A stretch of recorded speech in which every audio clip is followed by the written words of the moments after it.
भारत माता की, भारत माता की,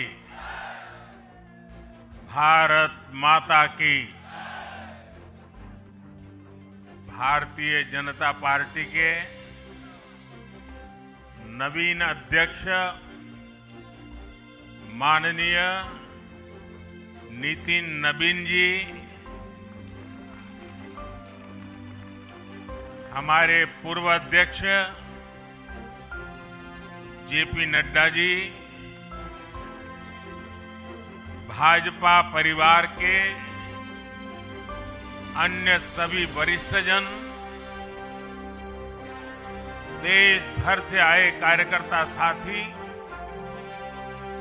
देवी और सज्जनों, सर्वप्रथम माननीय नितिन नबीन जी को दुनिया के सबसे बड़े राजनीतिक दल का अध्यक्ष चुने जाने पर बहुत बहुत बधाई देता हूं, बहुत बहुत शुभकामनाएं देता हूं। बीते कई महीनों से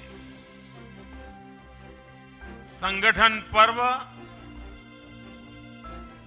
यानी कि पार्टी का छोटी सी इकाई से लेकर के राष्ट्रीय अध्यक्ष चुनने की एक व्यापक प्रक्रिया 100% लोकतंत्र तरीके से भारतीय जनता पार्टी के संविधान के स्पिरिट को और उसमें बताई गई हर बात को ध्यान में रख करके लगातार चल रही थी। आज उसका विधि पूर्वक समापन हुआ है। संगठन पर्व का ये विशाल आयोजन भारतीय जनता पार्टी की लोकतांत्रिक आस्था, संगठनात्मक अनुशासन और कार्यकर्ता केंद्रित सोच का प्रतीक है। मैं देश भर के कार्यकर्ताओं का इस प्रक्रिया को सफल बनाने के लिए बहुत बहुत अभिनंदन करता हूं। साथियों, बीते 1-1.5 वर्षों में डॉक्टर श्यामा प्रसाद मुखर्जी की 125वीं जयंती का पर्व, अटल जी की 100वीं जन्म जयंती, राष्ट्रीय स्वयंसेवक संघ के 100 वर्ष, ऐसे महापर्व हम मनाते रहे हैं। ये वो प्रेरणाएं हैं जो देश के लिए जीने के हमारे संकल्प को और मजबूत करती हैं। हमारा नेतृत्व परंपरा से चलता है, अनुभव से समृद्ध होता है और जनसेवा, राष्ट्र सेवा के भाव से संगठन को आगे बढ़ाता है। साथियों, अटल जी, आडवाणी जी और मुरली मनोहर जोशी जी के नेतृत्व में बीजेपी ने शून्य से लेकर शिखर तक का सफर देखा है। इस सदी में वेंकैया नायडू जी और नितिन गडकरी जी सहित हमारे कई वरिष्ठ साथियों ने संगठन को विस्तार दिया। राजनाथ जी के नेतृत्व में पहली बार बीजेपी ने अपने दम पर पूर्ण बहुमत हासिल किया। फिर अमित भाई के नेतृत्व में देश के अनेक राज्यों में भाजपा की सरकारें बनी। लगातार दूसरी बार केंद्र में बीजेपी की सरकार बनी। फिर जेपी नड्डा जी के नेतृत्व में भाजपा पंचायत से लेकर पार्लियामेंट तक और सशक्त हुई। केंद्र में लगातार तीसरी बार भाजपा एनडीए की सरकार बनी। मैं पूर्व के सभी अध्यक्षों का उनके अमूल्य योगदान के लिए देश के कोटि कोटि कार्यकर्ताओं की तरफ से और मेरी तरफ से बहुत बहुत अभिनंदन करता हूं। साथियों, आप जानते हैं आज भाजपा का जितना फोकस संगठन के विस्तार पर है, उतनी ही बड़ी प्राथमिकता कार्यकर्ता के निर्माण की भी है। भाजपा एक ऐसी पार्टी है जहां लोगों को लगता होगा कि नरेंद्र मोदी देश के प्रधानमंत्री है, तीसरी बार प्रधानमंत्री बने, 50 साल की छोटी आयु में मुख्यमंत्री बन गए, 25 साल से लगातार हेड ऑफ द गवर्नमेंट रहे हैं। ये सब अपनी जगह पे है,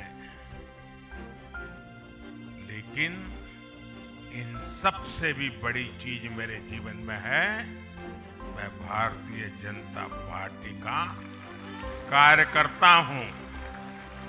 ये सबसे बड़ा गर्व है। और जब बात पार्टी के विषयों को आती है, तब माननीय नितिन नवीन जी, मैं एक कार्यकर्ता हूं, वे मेरे बॉस हैं।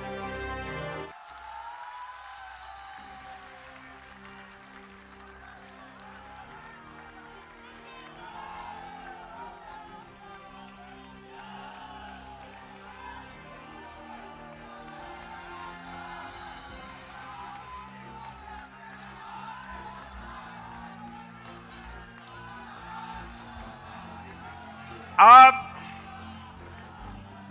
माननीय नितिन नवीन जी हम सभी के अध्यक्ष हैं।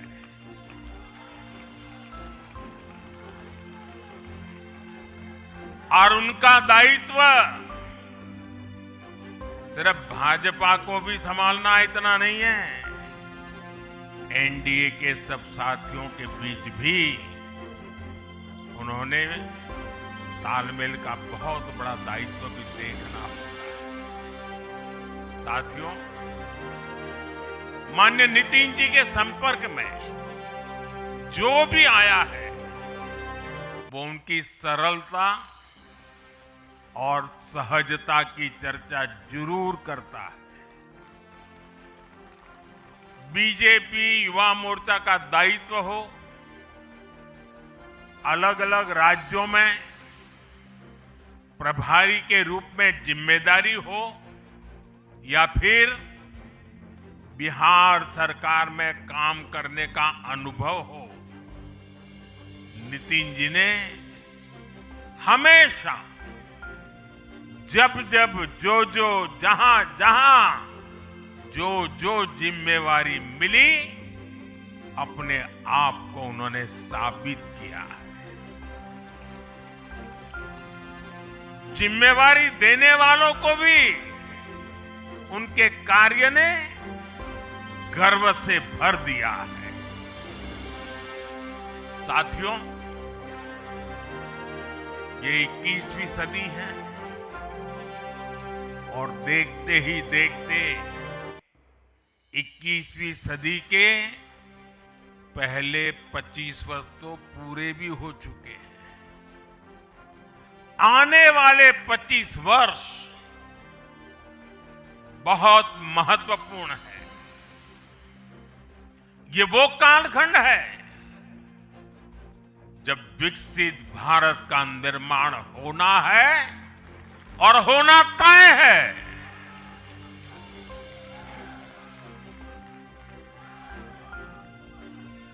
इस महत्वपूर्ण कालखंड की शुरुआत में हमारे माननीय नितिन नवीन जी बीजेपी की विरासत को आगे बढ़ाएंगे। मैं आजकल के युवाओं की भाषा में कहूं तो नितिन जी खुद भी एक प्रकार से मिलेनियल है। वो उस जनरेशन से हैं जिसने भारत में बड़े आर्थिक, सामाजिक और टेक्नोलॉजिकल परिवर्तन होते देखे हैं। वो उस जनरेशन से हैं जिसने बचपन में रेडियो से सूचनाएं पाई और आज एआई के भी एक्टिव यूजर है। नितिन जी के पास युवा ऊर्जा भी है और संगठन में कार्य का लंबा अनुभव भी है। ये हमारे दल के हर कार्यकर्ता के लिए बहुत उपयोगी होगा। साथियों, इस वर्ष जनसंघ की स्थापना को 75 वर्ष हो रहे हैं और मैं आज इन 75 वर्ष लगातार लक्षावधि कार्यकर्ताओं ने, अनेक परिवारों ने, अनेक पीढ़ियों ने जो त्याग, तपस्या और बलिदान दिए हैं, मैं उनको आदरपूर्वक नमन करता हूं। जनसंघ रूपी वटवृक्ष से ही भाजपा का जन्म हुआ और भाजपा दुनिया के सबसे बड़ा राजनीतिक दल बन चुकी है। और ये सिर्फ भाजपा के कार्यकर्ताओं के लिए गौरव का विषय है इतना नहीं है। देश के राजनीतिक समीक्षकों को दुनिया को ये बात बतानी चाहिए कि भारत एक ऐसा देश है जिसकी रगों में इसकी मजबूती से लोकतंत्र चल रहा है, कि जहां दुनिया की सबसे बड़ी पॉलिटिकल पार्टी है। साथियों, बीजेपी एक संस्कार है। बीजेपी एक परिवार है। हमारे यहां मेंबरशिप से भी ज्यादा रिलेशनशिप होती है। बीजेपी एक ऐसी परंपरा है जो पद से नहीं, प्रक्रिया से चलती है। हमारे यहां पदभार एक व्यवस्था है और कार्यभार ये जीवन भर की जिम्मेदारी है। हमारे यहां अध्यक्ष बदलते हैं लेकिन आदर्श नहीं बदलते। नेतृत्व बदलता है लेकिन दिशा नहीं बदलती। साथियों, भाजपा का स्वरूप नेशनल है। भाजपा का स्पिरिट नेशनल है, क्योंकि हमारा जुड़ाव लोकल है। हमारी जड़ें जमीन के नीचे गहरी है। इसलिए भाजपा रीजनल एस्पिरेशन को प्लेटफॉर्म देती है, उन्हें नेशनल एम्बिशंस का आधार बनाती है। और इसलिए आज देश के कोने कोने के लोग भाजपा के साथ हैं, भाजपा के साथ जुड़ रहे हैं। और इतना ही नहीं, जो भी अपनी राजनीति का प्रारंभ करना चाहता है, उसको भी भाजपा का प्रवेश द्वार सबसे उत्तम, सबसे सुरक्षित लगता है।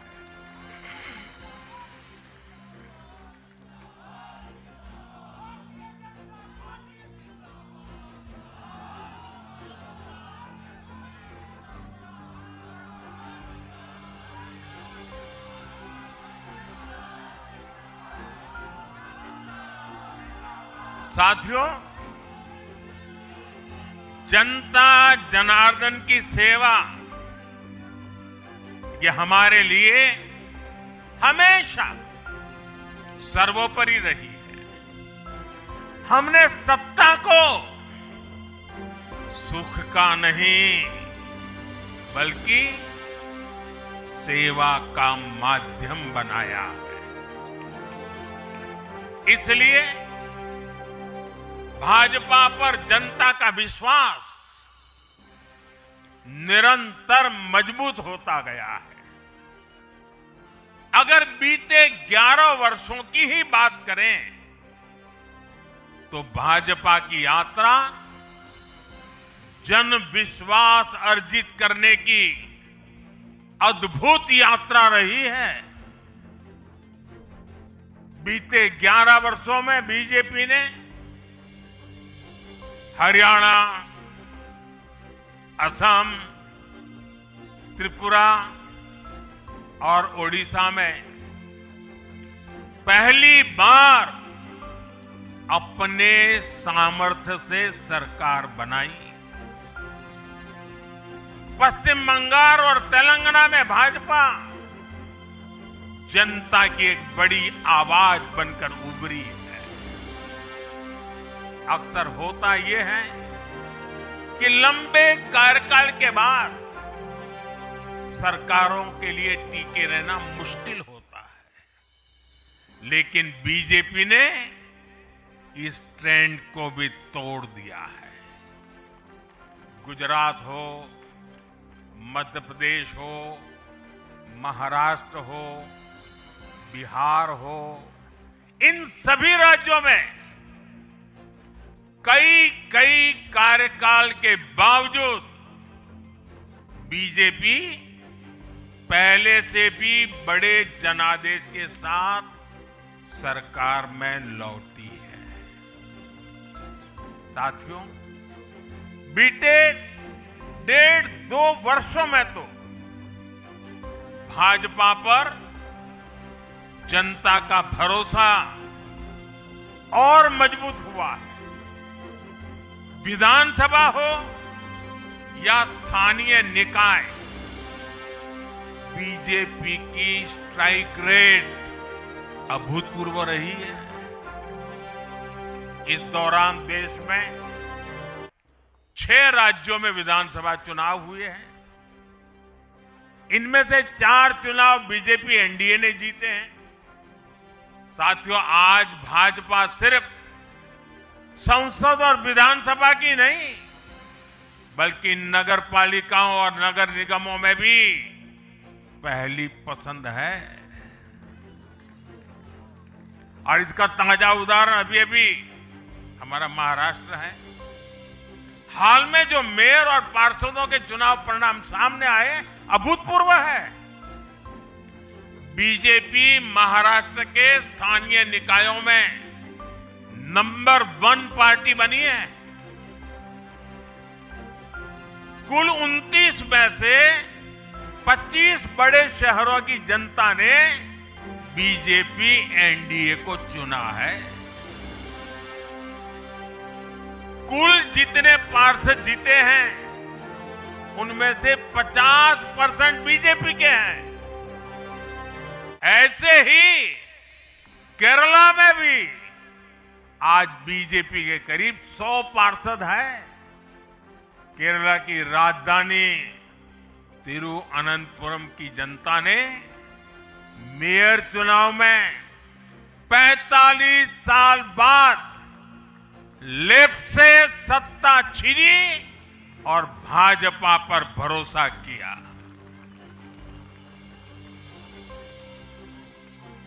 मुझे पूरा विश्वास है कि आने वाले विधानसभा चुनावों में भी लोग केरला में बीजेपी को अवसर जरूर देंगे। साथियों, बीजेपी निरंतर जीत रही है, उसका विस्तार हो रहा है। ये निश्चित तौर पर हम सभी के लिए गर्व का विषय है, लेकिन हम ये सभी के लिए बहुत बड़े दायित्व का बोध भी है और दायित्व बोध का समय भी है। कभी भाजपा ने पार्टी विद अ डिफरेंस के रूप में अपनी यात्रा शुरू की थी। आज बीजेपी पार्टी ऑफ गवर्नेंस भी है। देश के आजादी के बाद शासन के अलग अलग मॉडल देखे हैं। कांग्रेस के परिवारवाद का मॉडल, लेफ्ट का मॉडल, क्षेत्रीय दलों का मॉडल, अस्थिर सरकारों का दौर, ये सब मॉडल देख चुका है। लेकिन आज देश स्थिरता, सुशासन और संवेदनशीलता वाला भाजपा का विकास मॉडल देख रहा है। साथियों, ये भाजपा ही है जिसने सामाजिक न्याय के नारे को सच्चे स्वरूप में जमीन पर उतारा है। हमने गरीब कल्याण की योजनाओं को सरकारी फाइलों से निकालकर गरीब के घर तक पहुंचाया है। साथियों, मैं आपको कुछ उदाहरण देता हूं। आजादी के 70 वर्ष बाद सिर्फ 3 करोड़ ग्रामीण परिवारों तक ही पाइप से पानी पहुंच पाया था। माताओं बहनों की पीड़ा, पानी के लिए उनके संघर्ष की सूद लेने वाला कोई नहीं था। और मुझे याद है, मैं जब गुजरात में राजनीतिक क्षेत्र में नहीं आया था, सामाजिक जीवन में काम करता था, तो हमारे यहाँ एक धंधुका करके स्थान है, वहां मैं जाता था। तो वो मुझे वहां के लोग कहते थे कि आप यहां रात को मत रुकिए और जब भी आपका दौरा हो तो सुबह 10 बजे के बाद आइए। नॉर्मली मेरा नेचर रहता था कि हर नए स्थान पर जाके रात को रुकूं, कार्यकर्ताओं से मिलूं, लेकिन धंधुका वाले मना करते थे। क्यों? वो कहते पानी नहीं है, सुबह हम आपको स्नान करने के लिए पानी नहीं दे पाएंगे। वहां तो कहावत चलती थी कि बेटी को बंदूकें दो लेकिन धंधुके मत दो, यानी उसको बंदूक लगा मार दो लेकिन धंधुके में शादी मत करो। पानी नहीं था। ये दर्द मैंने देखा।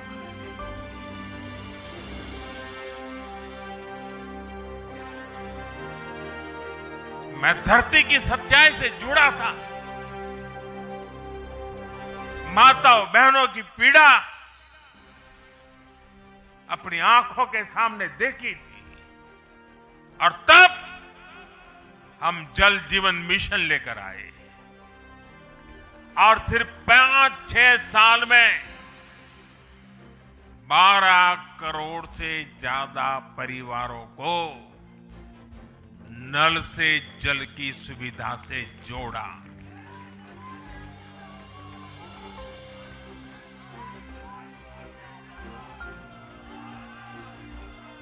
साथियों, ये हमारी सरकार है जिसने धुएं से बीमार होती बहनों की पीड़ा समझी, वरना पहले तो एलपीजी गैस को भी अमीरों का ही सौभाग्य मान लिया गया। भाजपा ने पूरी संवेदनशीलता के साथ हर घर को एलपीजी गैस कनेक्शन से जोड़ने का अभियान चलाया। वर्ष 2014 तक जहां सिर्फ 14 करोड़ एलपीजी कनेक्शन थे, आज देश में 33 करोड़ से अधिक गैस कनेक्शन है। ऐसे ही गांव की बहनों को लखपति दीदी बनाने का अभियान है।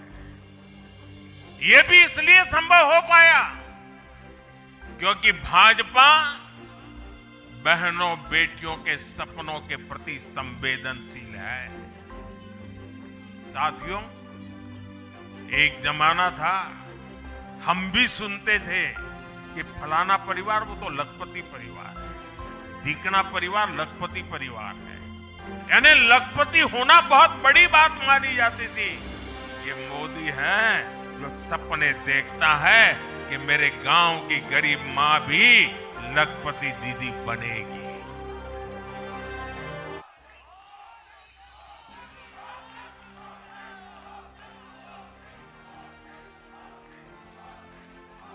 साथियों, दशकों तक आदिवासी समाज को सिर्फ वोट बैंक से जोड़कर देखा गया, लेकिन संवेदनशील भाजपा ने, भाजपा के हमारे संस्कारों ने समाज के प्रति समान भाव की हमारी परंपरा के कारण भाजपा ने आदिवासियों में भी सबसे पिछड़ी जनजातियों की पीड़ा को समझा। उनके विकास के लिए पीएम जनमन योजना बनाई और पीएम जनमन योजना के लाभार्थी इतने बिखरे हुए हैं और एक दो दूर दूर जंगलों में पड़े हैं। उनसे एक म्युनिसिपैलिटी की सीट भी जीती नहीं जा सकती है।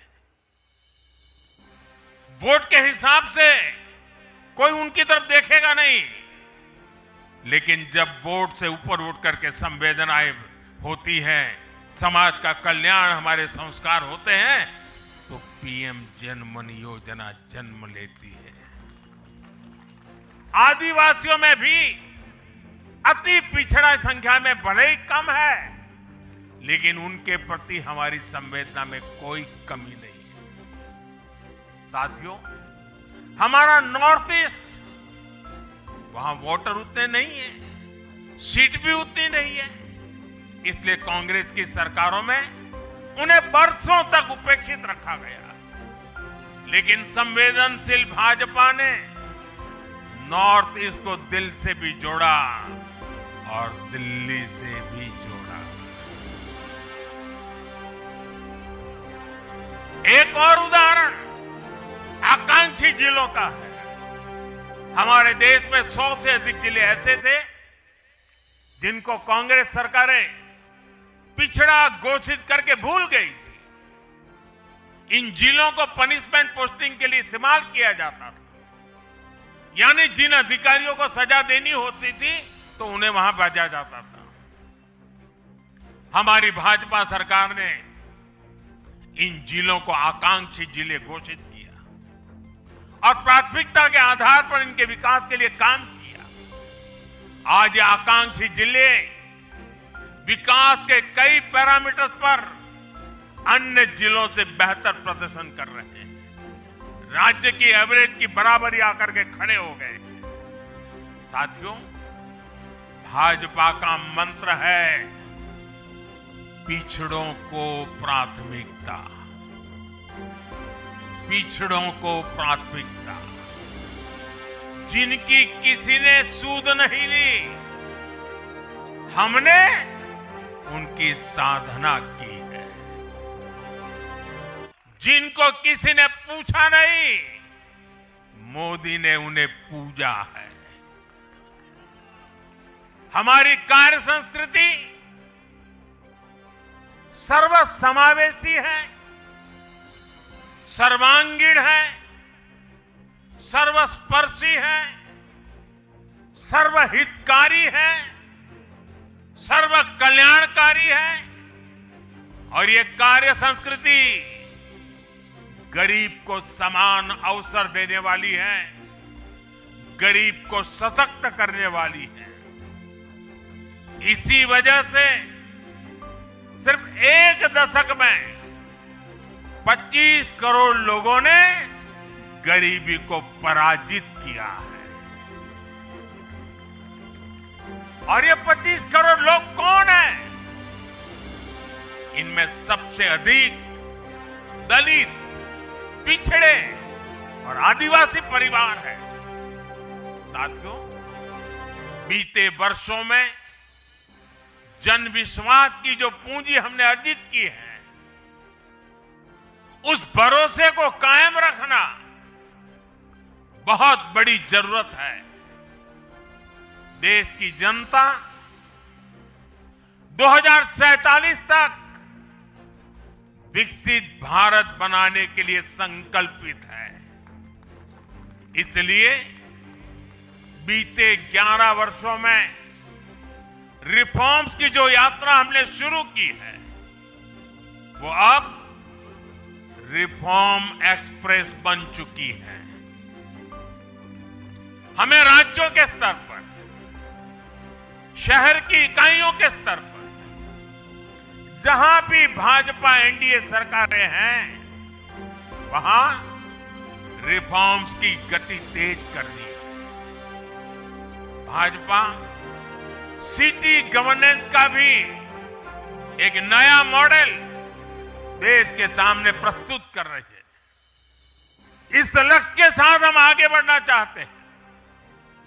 साथियों, जब हम सत्ता में नहीं भी थे, तब भी हम अपने मूल आदर्शों से कभी नहीं भटके। हम राष्ट्र प्रथम के भाव से, नेशन फर्स्ट के भाव से डटे रहे, जूझते रहे,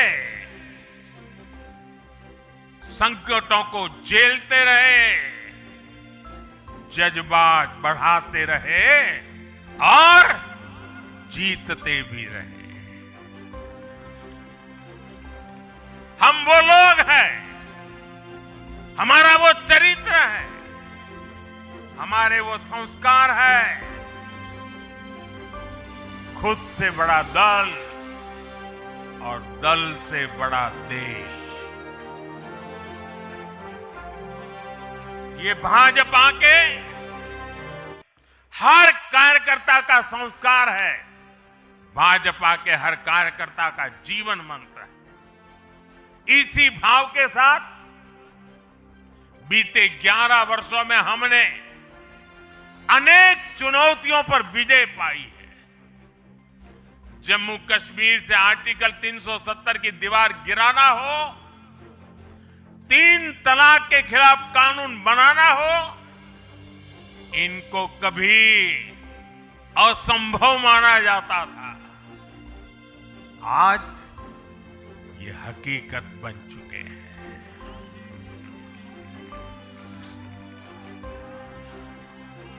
आज देश में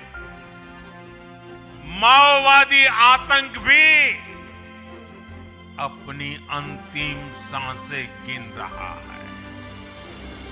साथियों, आगे भी हमें हर चुनौती का पूरे सामर्थ्य से सामना करना है। आज देश के सामने एक बहुत बड़ी चुनौती घुसपैठियों की है, आबादी के असंतुलन की है। दुनिया के धनवान देश, समर्थ देश, वे भी अपने देश में जो घुसपैठिए हैं उनकी जांच पड़ताल कर रहे हैं और उनको पकड़ पकड़ करके निकाल रहे हैं और दुनिया उनको पूछती नहीं है कि तुम घुसपैठियों को क्यों निकाल रहे हो। तुम तो लोकतंत्र का झंडा लेकर के घूम रहे थे, तुम तो पूरे दुनिया के नवाब बन के बैठे थे, क्यों निकाल रहे हो। दुनिया में कोई अपने देश में घुसपैठियों को स्वीकार नहीं करता। भारत भी घुसपैठियों को अपने गरीबों, हमारे नौजवानों के हक कभी भी लूटने नहीं दे सकता। घुसपैठिए देश की सुरक्षा के लिए बहुत बड़ा खतरा है। उनकी पहचान करके उन्हें वापस उनके देश भेजना बहुत आवश्यक है। इसके अलावा ऐसे राजनीतिक दल जो वोट बैंक की राजनीति में घुसपैठियों को बचा रहे हैं या उन्हें कवर दे रहे हैं, उन्हें हमें पूरी शक्ति से जनता के सामने बेनकाब करना ही होगा, उनको एक्सपोज करना ही होगा। साथियों, एक और बड़ी चुनौती अर्बन नक्सल की भी है। अर्बन नक्सल का दायरा इंटरनेशनल हो रहा है और यहां अर्बन नक्सल की बड़ी चतुराई होती है। ये यहां मीडिया वाले इतने बैठे हैं ना, अगर साल में एकाध बार भी अगर मोदी की किसी अच्छी चीज को उन्होंने ट्वीट कर दिया या टीवी पे बोल दिया या अखबार में लिख दिया तो उस पत्रकारी तो ऐसी फजेत कर देते, उसके पीछे ऐसे पड़ जाते हैं, उसको अछूत बना देते हैं, भविष्य में वो कभी बोल ना सके ऐसा कर देते हैं। ये अर्बन नक्सल की स्टाइल है। हमको भी सालों तक ऐसा अछूत बना के रख दिया पूरे देश में भाजपा को। अब देश समझ गया है अर्बन नक्सलों के कारनामे।